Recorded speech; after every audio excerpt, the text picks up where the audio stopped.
বিসমিল্লাহির রহমানির রহিম। পরিবেশনায় ও পরিচালনায় দিক দিগন্ত, জাকির নায়েক এবং ডেভিড লিউ বলে একজন আছে, নাম করা স্কলার, সারা বিশ্বে পরিচিত। এই মানুষগুলোর সাথে আলোচনা ছিল। ওনারা জানাচ্ছিলেন যারা আমরা এই যে কোরআনে কারিমের ময়দানে কথা বলি, এগুলো একটা ক্লাসের মতো। যদিও এখানে ছাত্রের মান সব এক না, এখানে এক এক রকম ছাত্র আছে। আমাদের বিশ্ববিদ্যালয়ে ক্লাস যারা নিত, সামনে যে সব 82 জন 85 জন বসে আছে, সব এক মাপে, এক ক্লাসের এক মাপের ছেলেরা মেয়েরা। এখানে যারা আছে সবগুলো এক মাপের নাকি? এখানে এমনও লোক আছে একবার বললে বুঝবে, এমন লোক আছে 2 বার বললে বুঝবে, এমন লোক আছে 80 বার বললে ওরা জিজ্ঞাসা করবে কি। সে যেহেতু সব ধরনের ছাত্র ছাত্রী এখানে আছে, এই জন্য ক্লাসটা একটু কঠিন। তারপরে আমরা ক্লাস নেব আল্লাহর কোরআন থেকে। ক্লাস সর্বোচ্চ নেওয়া হয় 45 মিনিট।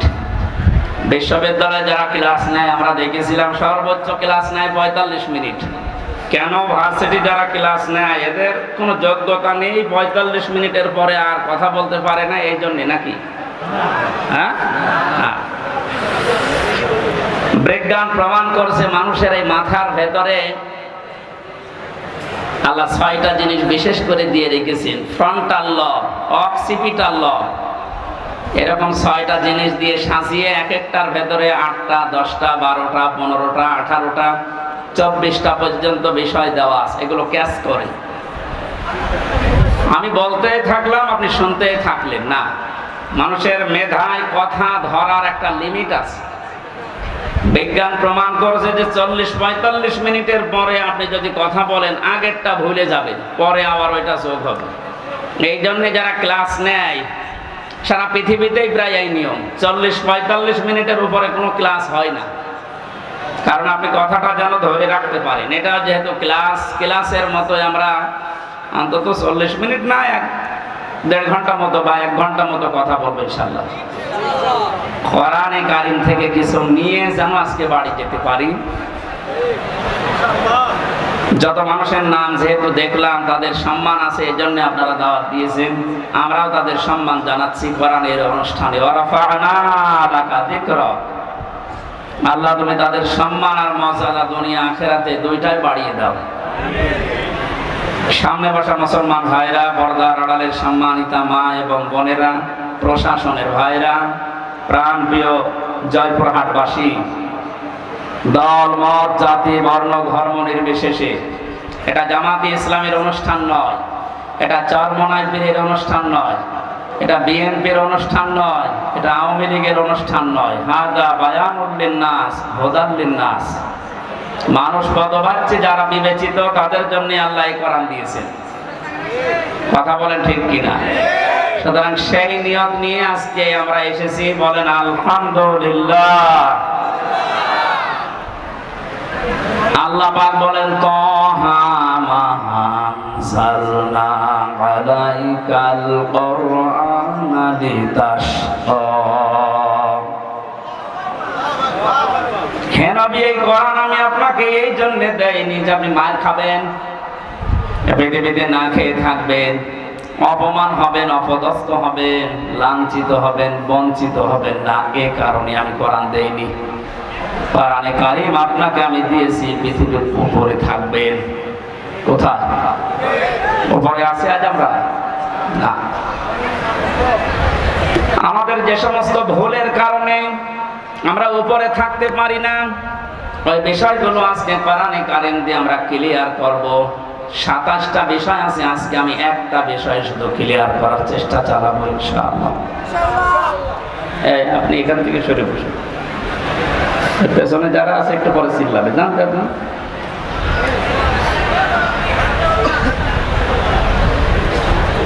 আয়াতের শুরুতে আল্লাহ তাহা শব্দটা দিয়েছেন। ওরা কোরআনে কারিমে আল্লাহ পাক নবীজিকে বিশেষ করে 7টা নামে ডাক দিয়েছেন, তার ভিতরে এইটা একটা।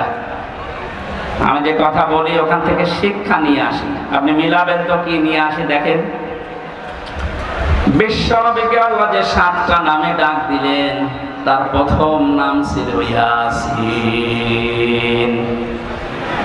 ইয়া হরফে নেদা, ইয়া মানে হে, সিন মানে সাজ্জেদ।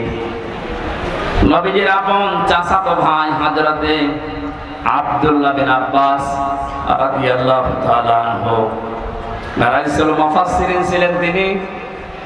বিশ্বনবী ওযু করার পরে একদিন টয়লেট থেকে বের হওয়ার পরে দেখলেন ওযুর এক বদনা পানিকে যেন সামনে রেখে দিয়েছে।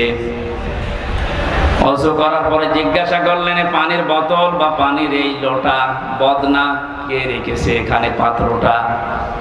হযরতে আব্দুল্লাহ বিন আব্বাস নবীজির আপন চাচাতো ভাই, ছোট মানুষ, এসে বলে, ভাই আমি রেখেছি। বিশ্বনবী ওই সময় ওই ছোট বালকের মাথায় হাত দিয়ে দোয়া করেছিলেন। দোয়াটা হাদিসের পাতায় এত বেশি আকারে হাইলাইট আছে। আল্লাহর নবী বলেছিলেন, মাবুদ তুমি একে দিনের গভীর জ্ঞান দান করো।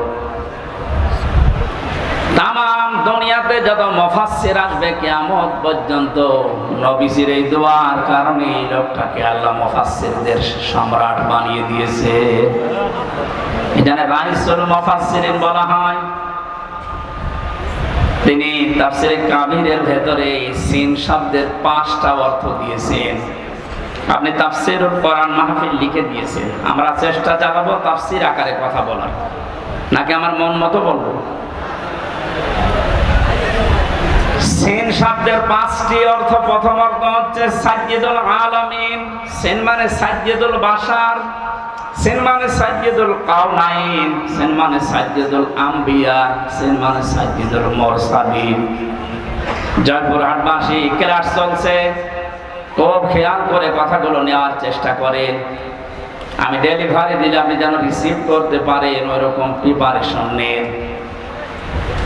মালয়েশিয়াতে যতগুলো অনুষ্ঠানে আমরা কথা বলতে গেছি, মিজান ভাই দেখেছি বারবার বলেছে, মোবাইল যাদের আছে পকেটে রাখেন। একেবারে আমার দিকে অ্যাটেনশন নিয়ে এমন ভাবে থাকবে মানুষ যেমন মাছ ধরার জন্য বসে থাকে। থাকতে পারবে না ঘন্টাখানেক, সব বন্ধ, কথাবার্তারা তো দূরের কথা, এদিকে ওদিকে তাকাবেন না, কারণ এটা ইবাদত চলছে। আমি যে পয়েন্টগুলো বলবো একটা বুঝবেন না, সকালবেলায় কাশিয়াড়া বাজারে বসে গল্প করবেন, কি বলে গেল, তো রাজনীতি হয়ে গেল। আপনি দেখেন তো রাজনীতি হয় কিনা। প্রথম অর্থ হচ্ছে সাজ্জিদুল আলামিন, আলম না। এই পৃথিবীতে এখন স্বাধীন পরাধীন মিলে রাষ্ট্রের সংখ্যা 228টা। কয়টা? আমার মনে হচ্ছে কয়েকদিন পরে 235টা হবে। 7টা বাড়তেছে, কথা বলেন। আমি কি ইয়ার্কি মারছি? 7টা বাড়ছে না? পাকিস্তান থেকে আমাদেরকে ওরা 1 ভাগ করে আলাদা করে যদি ওরা আমাদের বন্ধু হয়, তা আমরা 7 ভাগ করে দিচ্ছি, আমরা বড় বন্ধু। আপনি কি বুঝে চিল্লাচ্ছেন নাকি আন্দাজে? বিশ্বনন্দিত মুফাসসির আল্লামা সাঈদী রাহমাতুল্লাহ আলাইহি উনি বলেছিলেন না, বাবরি মসজিদ যেভাবে টুকরা টুকরা করেছে ভারত, ওইভাবে আল্লাহ ওদেরকে টুকরা টুকরা করবে। আমার তো মনে হচ্ছে তার এই স্বপ্ন এখন বাস্তবে রূপ নিচ্ছে। 228টা রাষ্ট্র থেকে এখন কিছুদিনের ভেতরে শুনবেন রাষ্ট্রের সংখ্যা পৃথিবীতে 235টা। 28 আর 7 কত হয় বলে না কেন?